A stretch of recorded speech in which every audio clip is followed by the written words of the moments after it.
Bonjour, bonsoir, bon après-midi. Nabayeni sur Bazolanda Libana Boka partout dans le monde. Nous sommes vraiment émission Oyo, bonjour, bonsoir, selon heure. Oyo capté NS HTTV, na émission Nabiso Makomi et Lobinini, présentée par la savante de Dieu, Sandrine Mongoza. Donc, nous avons toujours un pour la Moussala, la Bisso Yanzambe, et tout ça, on a toujours pour nous derrière. On a surtout les préoccupations, les biso, problèmes, les biso partout, et c'est quand Oyo, tous parce que tu as des difficultés, place à Zali.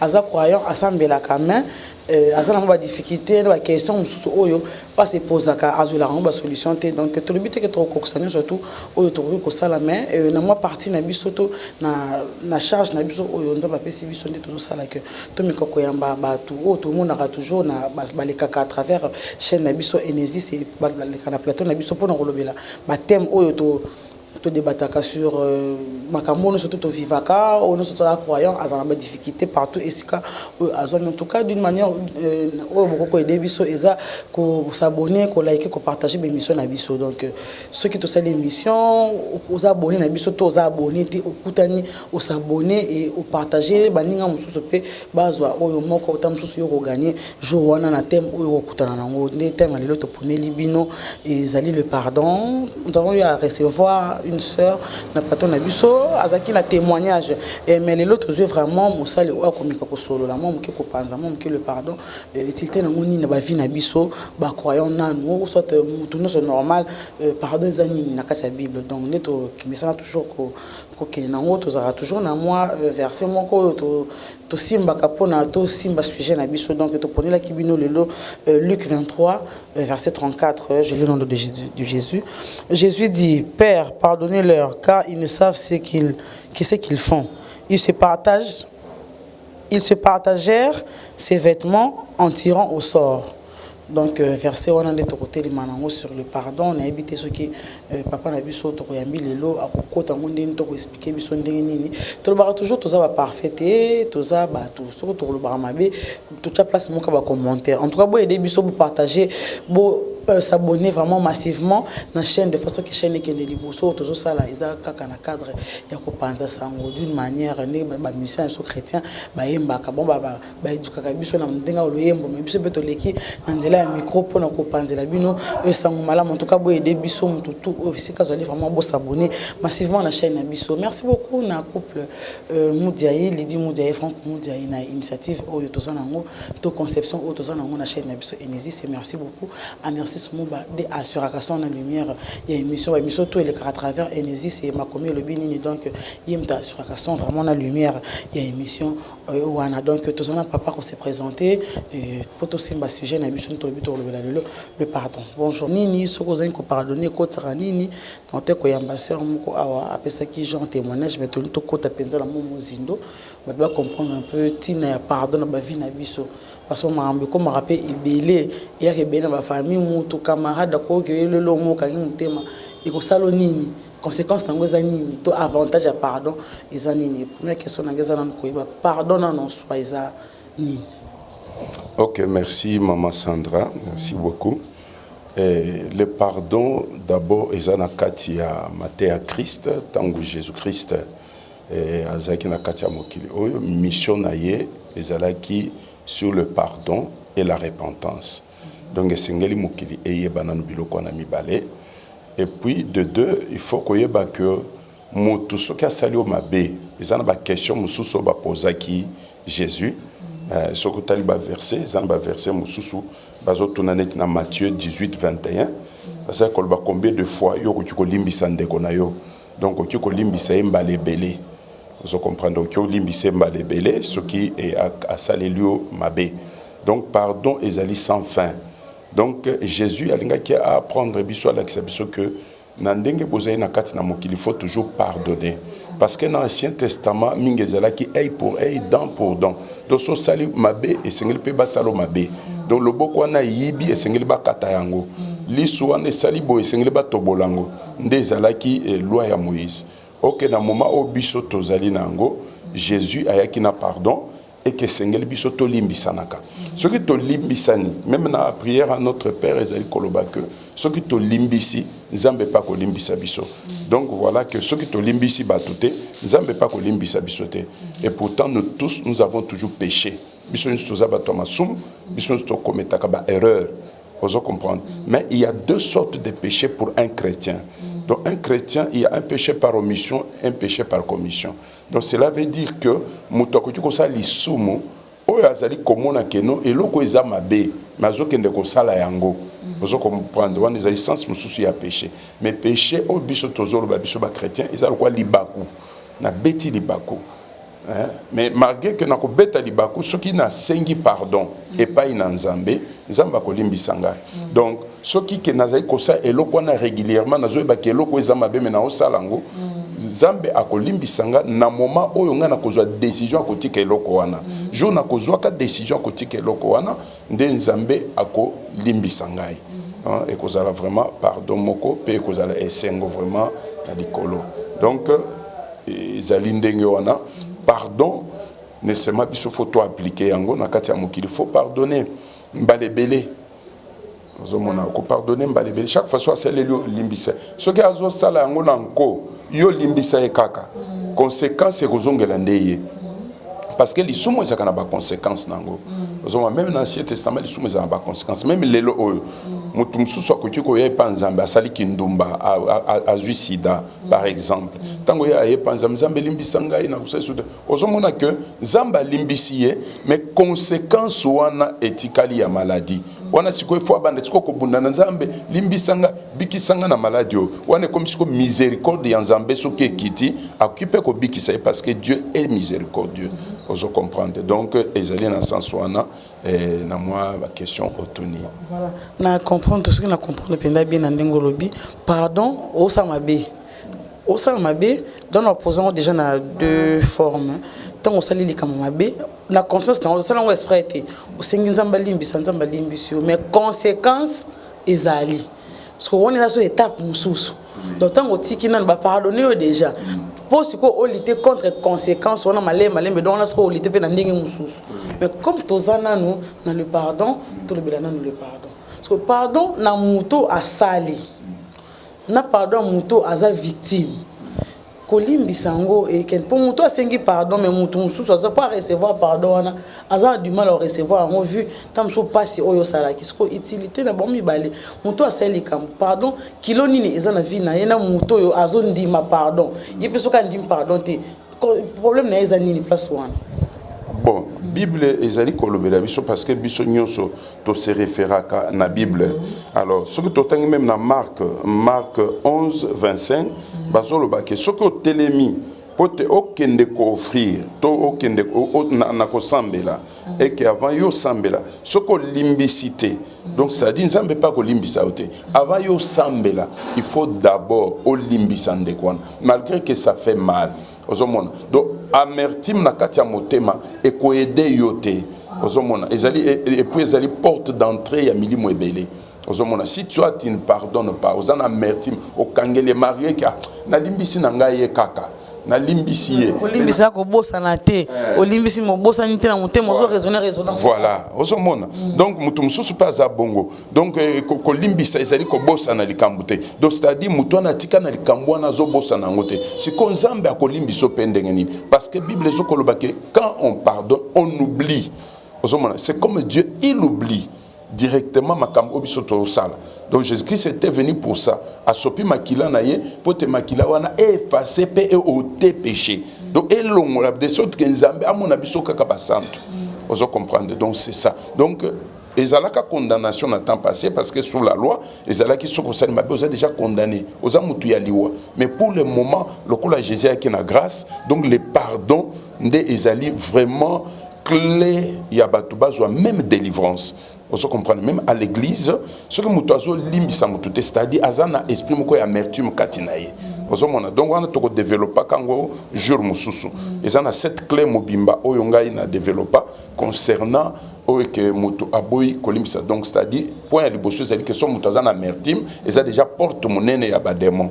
Vous comprenez, donc alingi kolimbisa te, a garder dango na kati ya motema azo ima na kati ya motema donc tango yo déjà zo ima bongo donc c'est-à-dire ozana penser ko sala pe mutu wana mabe ozana mais tango yo bosani ozana makanisa ko sala susu mabe te po so bosani yango donc so regardant na motema c'est-à-dire rancune wana eza mabe et comme mabe yo moko na problème donc na condamnation pe na possession à milieu mabe donc milieu mabe ko kikoya kokota kati na yo ce que ça donc c'est-à-dire les pardons des bibles les autres libère donc pardon et libéra comme tu peux comme libre donc nako senga pardon pe nako ndima ko limbisa mutu donc tu te libères toi-même donc le pardon libère quelqu'un donc bozaki binemi na batu à cause de kamo ya salaki mais lelo oyo bo décider il faut na limbisa na boy comme mikumba na ina vie nanga donc ozo comprendre que batu be ba mikumba donc c'est-à-dire na boy ko limbisa donc na meniye na kati ya motema donc mikumba na ye na zana yango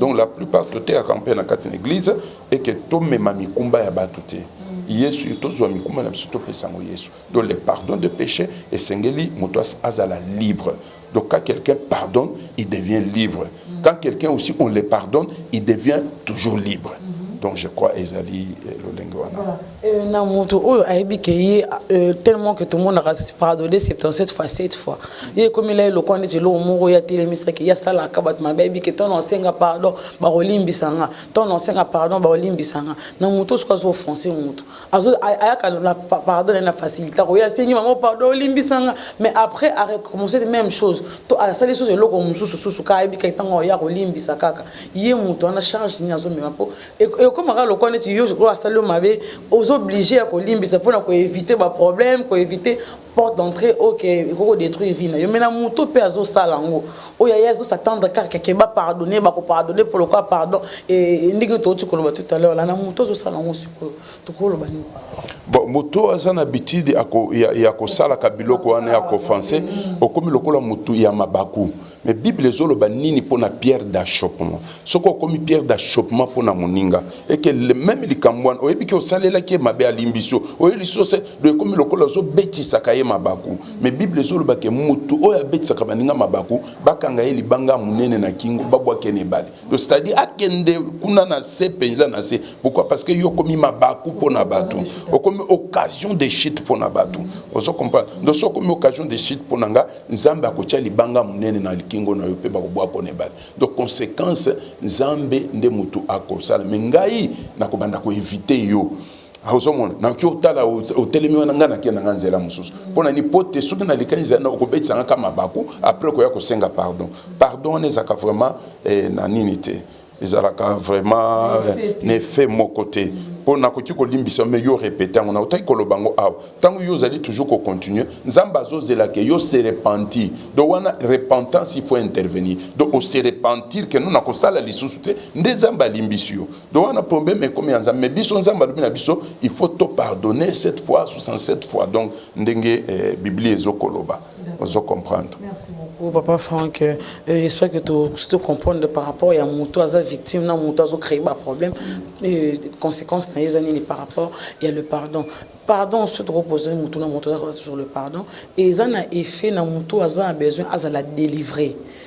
Est-ce que ils ont effet que obligatoirement ce cas makama belé à ça là il faut akendo senga batu pardon soit ils ont batu mususu pe o babe ba sala est passé pour délivrance et ça la bien il faut pardon et intervenir dans la vie donc avant délivrance il faut pardon et intervenir.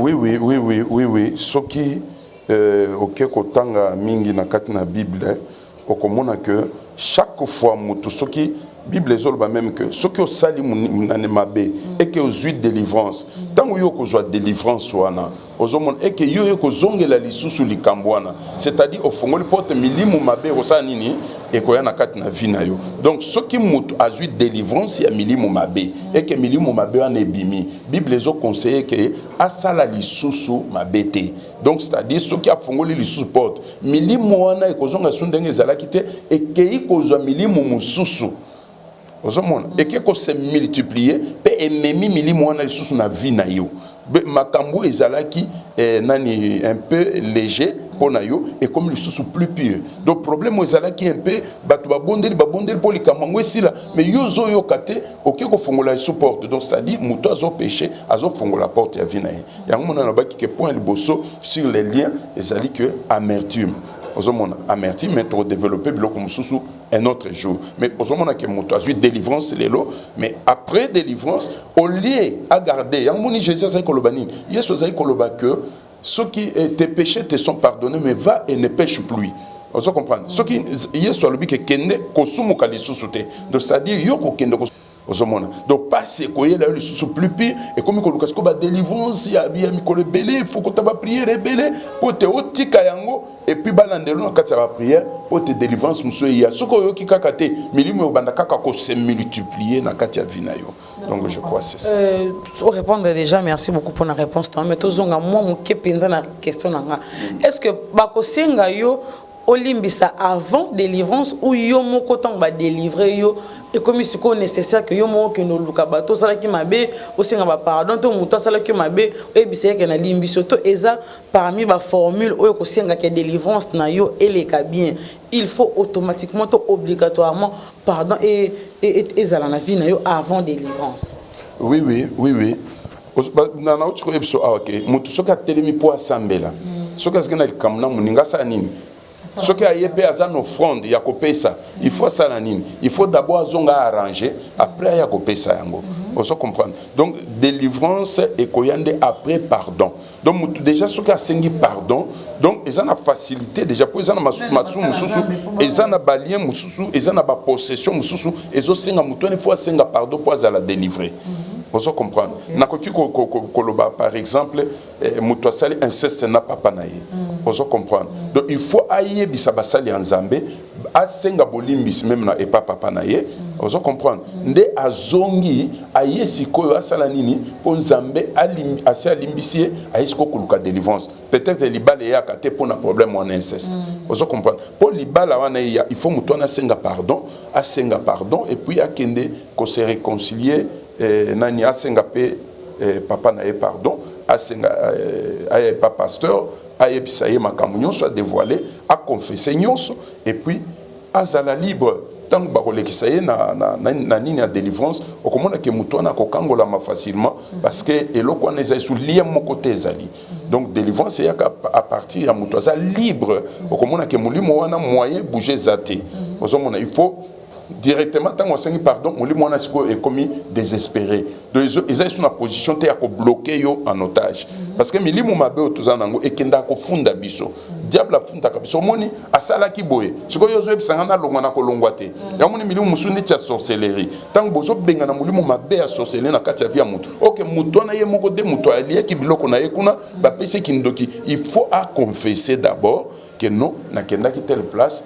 ba pesa ngelo ko na mutu na bandi ko ya ko réclamer ngai biloko boye na boye des pasteurs akoyeba ndeni akosambela pour la délivrance ya kindoki ande kwana osomona donc il faut avouer d'abord na problème ya pardon il faut avouer nena sima yango sengi pardon vous comprenez en tout cas na ça qui mabe na lieki biloko ya kindoki lelo ekanginga na kingo mais na yesi koyo po ete nzambe alimisangai il faut na likamuna na sali pona kati ya confession ko yakate nzambe limbisangai pona makamunyo so mabe na sala kite o sala kinini vous comprenez il faut tanga mabunga oyo sali donc sur le pardon il faut otanga likambo sali et après au sengi pardon donc c'est comme ça puis au Congo on est libre surtout que dans processus il y a délivrance au moins que délivrance et cause de okoyede biso oko faciliter basala nzambe to kauka ngongote muto sandimi kindoki naye azana lien ya kindoki akangami na kindoki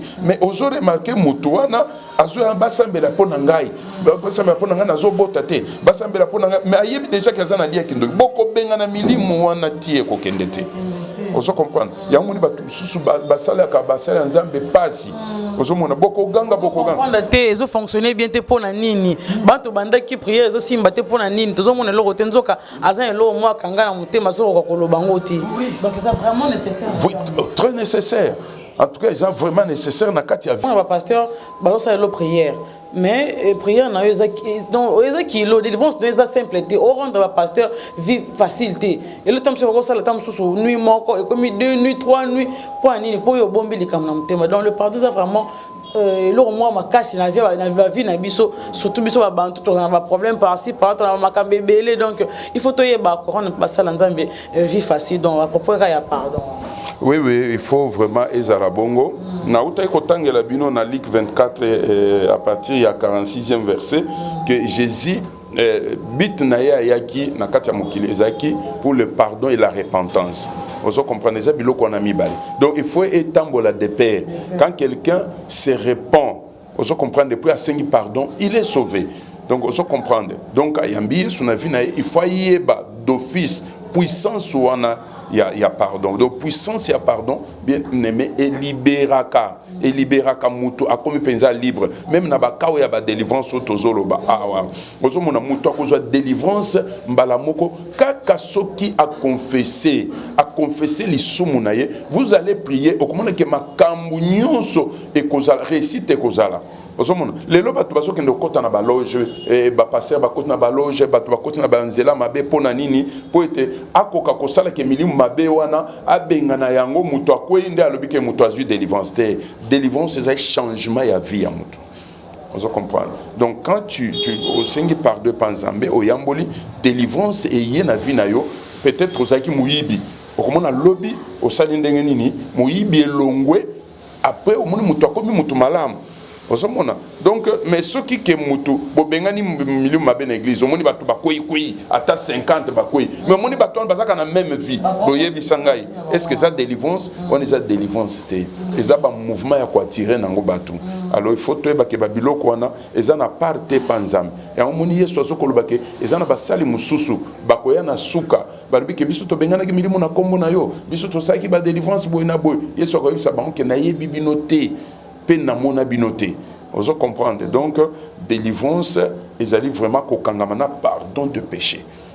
Donc, délivrance et kokota malam. Nakati avia mutu oyo azolimbisa. Pe mutu oyo basi asi kokende kosenga pardon. Na mabe nyonso oyo asala.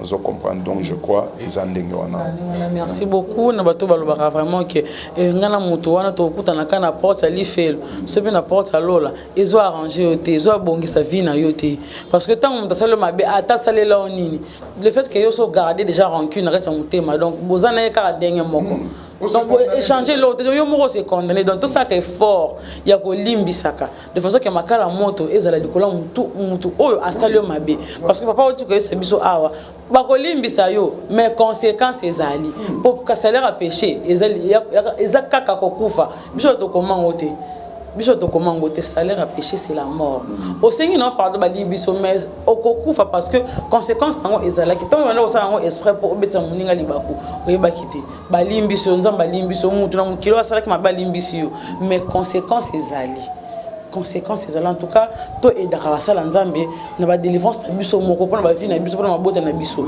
donc to limbisaka soko limbisi etikali de problème etikali na muto ne peut ko faciliter makambo yo kende vraiment bien. Et merci beaucoup papa na biso na passage na yo et na makomi le binini makambe kote bimé belé par rapport à le pardon o ko to ko bima libanda ya sujet mais to ko lobela lisusu sur makambo ba délivrance makambe belé za sur ba péché ndenge landaka mutu o seli kamba limbisio mais lisu mezo landa yo zo comprendre vie non toujours ils ont qu'un mabé donc nous sommes tous dans le bon dans la prochaine émission moi de la fin par rapport à sujet par rapport à neto ya par rapport à sujet au totikoloba ezana ba péché na ba kisaka pona ko clôturer ezana ba vie mususu ya batu eza lié à partir à bokoko na bango à partir à makila o remarquer pe que ba vie mususu mona famille wana bazala kaka o toloba ke o de bamongo bazala ka mingi bandumba ozomona do eza ba lien ya famille ba kometa kaka péché wana do ekanga bango na kati ya makila ozomona donc le sang de Jésus est capable ya ko sanctifier pe mutwana alongwe na kati ya lien wana kindumba libota na ye ozo comprendre donc pardon ezali malamu pona batu mais il faut mutwana avouer ce qui o avouer donc oyo akoloba makambu pe akosenga bolimbisi nzamba kolimbisa ye mais ce que cachette de ba transgression na yo pe yeba ki okozwa miséricorde te ozomona. Donc merci beaucoup. Ndenge na utaki koloba numéro na ngai ezali 082 54 86 601. Donc kombo na ngai ezali pasteur Franck Beya. Donc soki bobengi na numéro wana okozwa ngai soko lingi lisusu que ou approfondir connaissance sur les pardons ezana mulai pe ba verset ebele omoni awa eza émission ezali problème ya temps ndeyango moni. Donc numéro nanga nazo bandelango ezali 082 54 86 601. Donc voilà numéro nanga yango wana soki bobengi ekozala malamu. Merci maman Sandra. Zambe papa Mbolabino. Amen, amen. Merci beaucoup, papa. Vraiment, on a passage dans Yonde Tolobi. Et tout travaillera dans ce matin. Tout ça, on a sujet belé. Et autre solo lango. On a vu que la première fois, mais la dernière fois, autre un peu dans la chaîne. Abisso, pardon, ils ont puissance qui libère. C'est une puissance qui libère. Donc, c'est vraiment important dans la vie Nabisso, très capital dans la vie Nabisso, to limbisa. Et puis, to senga, quand on a courage à senga, bo limbisi. Tant au monde que to sali mouton. Ma bien, merci infiniment à prophète Patrick Tambou, bisiko vraiment bambote na yo na bi ke karaté to kokuta na isusu pona ba émission kaka dans ta chaîne Inésis bo sanate vraiment bo liker bo partager bo s'abonner massivement ba sujet pesé belé bo komaka bo proposer biso ba sujet to zala on a toujours pour nous sala musa na biso. Merci beaucoup encore une fois de plus. Merci Moba, merci na couple Lydie Moudia et Franck Moudia bisika bozwami to yebi kenzamba ko aider biso marango kende bien et puis to évoluer na kata chaîne na biso mais pona lelo to suki wana pour la prochaine émission.